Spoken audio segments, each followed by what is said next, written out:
안녕하십니까, 트레이더 정우입니다. 자, 오늘은 XRP가 다시 한번 반등의 흐름이 나오고 있고요. 3240원대에 있다는 점 먼저 말씀드리면서 시작을 해봐야 될 것 같습니다. 자, 최근에 우리 시장은 크고 작은 요동을 겪었지만 오늘의 리플은 단순한 회복 이상의 의미를 내포하고 있을 수 있습니다. 간단하게만 본다라고 하면 가격에 대한 회복, 그리고 비트코인에 대한 반등, 올라줘서 좋다라고만 생각하실 수 있어요. 하지만 제 목표는 단순히 좋다 안 좋다가 아니라 왜 이 순간이 리플에게 의미를 갖는지, 그리고 리플의 본질과 구조는 과연 무엇이며 지금 시장의 흐름 속에서 우리가 놓치기 쉬운 중요한 지점은 어디인지를 차분하게 깊게 한번 짚어보는 겁니다. 자, 오늘 영상에서는 다음 내용을 함께 보려고 합니다. 자, 최근의 실제 암호화폐 시장의 흐름, 비트코인 중심 반등과 그리고 전체 분위기의 변화, 자, 그리고 리플이 가진 구조적인 강점, 그리고 최근 제도권의 변화와 생태계에 대한 업그레이드, 그리고 지금 왜 리플이 단순한 알트코인이 아니라 좀 더 복합적인 자산으로 재평가될 여지가 있는지, 그리고 왜 지금 가격대가 리플에게 또 다른 출발점이 될 수 있는지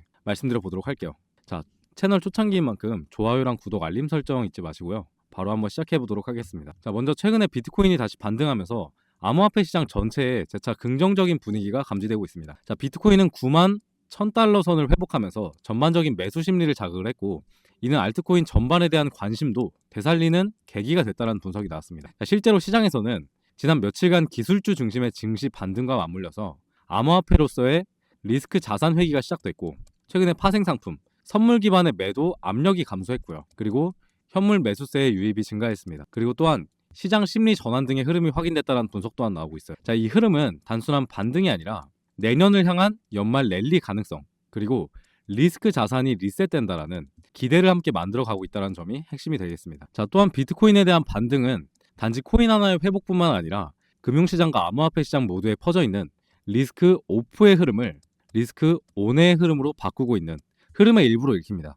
자, 최근에 몇 주간 약세를 겪으면서 위축됐던 투자에 대한 심리가 금리, 그리고 달러, 그리고 유동성 등의 매크로 변수 안정 기대와 시장의 유동성 회복 기대가 맞물리면서 다시 시장을 바라보는 시각 자체가 달라지고 있어요. 자, 이러한 분위기 속에서 알트코인, 특히 리플 같은 자산도 다시 기회를 볼 수 있는 후보군으로 자연스럽게 거론될 수 있습니다. 자, 요약하자면 비트코인 중심의 반등 흐름이 나오고 있고요. 그리고 시장 심리와 자금 유동성에 대한 변화, 그리고 알트를 동반한 회복에 대한 기대감, 이 세 가지의 흐름이 맞물리고 있고 리플은 그 선상에 떠 있다는 뜻입니다. 자, 그럼 이제 리플 자체의 본질과 장점을 말씀드려 보도록 할게요. 자, 단기적인 시세 이전에 리플을 왜 많은 사람들이 주목하는지, 그게 바로 근본적인 가치가 되겠죠. 자, XRP는 단순히 투자나 투기 대상으로만 존재하는 암호화폐가 아닙니다. 자, 기반이 되는 XRP 레저는 글로벌 결제, 그리고 송금, 그리고 유동성 제공 등 실제 금융 인프라로서의 잠재력을 갖춰가고 있어요. 자, 이를 통해 리플은 단기 가격 변동이 아니라 실사용에 대한 부분, 그리고 금융 인프라에 대한 부분, 그리고 디지털 자산이라는 좀 더 폭넓은 카테고리에 놓일 수 있습니다. 자, 이 관점은 단순히 코인 투자 이상의 의미입니다. 자, 리플은 금융 인프라와 그리고 자산이라는 복합적인 역할을 할 수 있다는 뜻이에요. 자, 또한 최근 분석에서는 XRP만의 공급 구조가 재주목받고 있습니다. XRP 원장 상에서는 거래 시마다 소량의 코인이 소각되는 메커니즘이 있기 때문에 시장이 지날수록 유통량이 점차 줄어드는 구조라는 겁니다. 자, 이런 구조 자체는 단순히 큰 공급량에서 부담이라는 일반적인 코인 리스크를 완화해주면서 공급이 줄어드는 가운데 수요가 늘거나 유지된다면 상대적으로 가격을 지지하거나 상승의 여지를 여러모로 갖게 만듭니다. 즉, 리플은 단순히 많이 풀린 코인이 아니라 나름의 희소성과 그리고 구조적 설계를 가진 코인이라는 점이 재평가를 받고 있어요. 자, 2025년 들어서 리플은 단순 개인 거래 중심 코인이 아니라 점점 제도권에 대한 투자 자산으로 주목을 받고 있습니다. 자, 최근에 현물 XRP ETF를 포함한 다양한 제도권 상품이 논의 및 출시가 되면서 코인 이퀄 이제 금융 상품이다 라는 큰 전환점이 현실화되고 있습니다. 자, 이 말은 단순히 투자자층이 바뀐다라는 의미만은 아닙니다. 자, 보유 방식과 유동성에 대한 구조와 자금 유입 루트, 그리고 규제 준수, 그리고 안정성, 이 모든 것이 달라질 수 있다라는 의미예요. 자, 만약 지금 제도권 자금과 금융 자산화가 제대로 정착이 된다면 리플은 단순 변동성 코인을 넘어서 금융 자산의 영역에 가까워질 수 있습니다. 자, 그렇다면 지금 3240원대라는 회복은 단순한 기술적인 반등이었다라기보다는 여러 흐름과 조건들이 맞물린 결과일 가능성이 높습니다. 자, 시장 심리, 그리고 자금의 흐름 변화. 자, 비트코인 중심 반등으로 시장 전체가 리스크 자산 회귀 흐름에 들어왔고 투자자들의 심리도 조금씩 회복되고 있으며 알트코인, 특히 리플과 같은 체질 좋은 코인에도 관심이 돌아오기 시작하고 있어요. 자, 이 흐름은 단순히 가격이 올랐다라는 부분이 중요한 게 아니라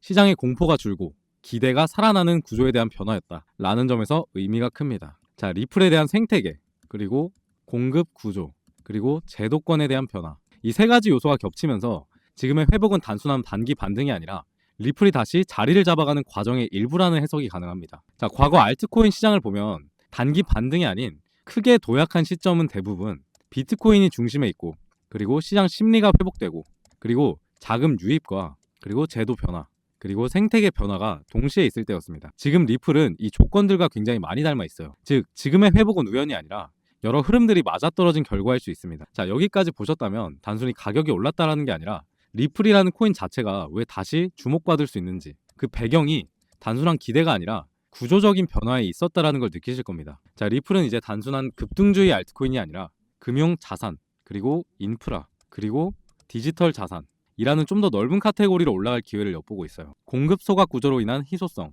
그리고 실제 결제, 그리고 송금, 이 세 가지를 고려하면 리플은 단순히 단타 코인이 아니라 중장기 이상의 보유 가치가 있는 자산이 될 수 있습니다. 자, 만약 XRP-L의 리플레저의 결제, 송금, 국제 금융망으로서의 활용이 확대된다라고 하면 리플은 투자 대상을 넘어서 실제 통화와 그리고 자산 이동 수단으로서의 가치를 지닐 수 있습니다. 이는 단순한 투자 흐름이 아닌 금융 인프라의 흐름이기 때문에 리플이 살아남을 수 있는 구조가 훨씬 단단해질 수 있어요. 자, 물론 리플이라고 해서 완벽한 건 아닙니다. 지금 회복에도 불구하고 여전히 고려해야 될 제약과 한계는 존재합니다. 공급 소각 구조와 실사용 가능성이 있다라고 해도 이 수요가 정말 실사용 그리고 금융 수요로 이어질지는 시장 전체의 채택 여부에 달려 있어요. 제도권에 대한 변화와 그리고 금융 상품화가 진행되고는 있지만 여전히 불확실성은 남아 있습니다. 특히 규제, 그리고 금융시장의 흐름, 그리고 거시경제에 대한 변수는 예측이 어렵습니다. 암호화폐 전반의 변동성, 리플도 역시 예외는 아니며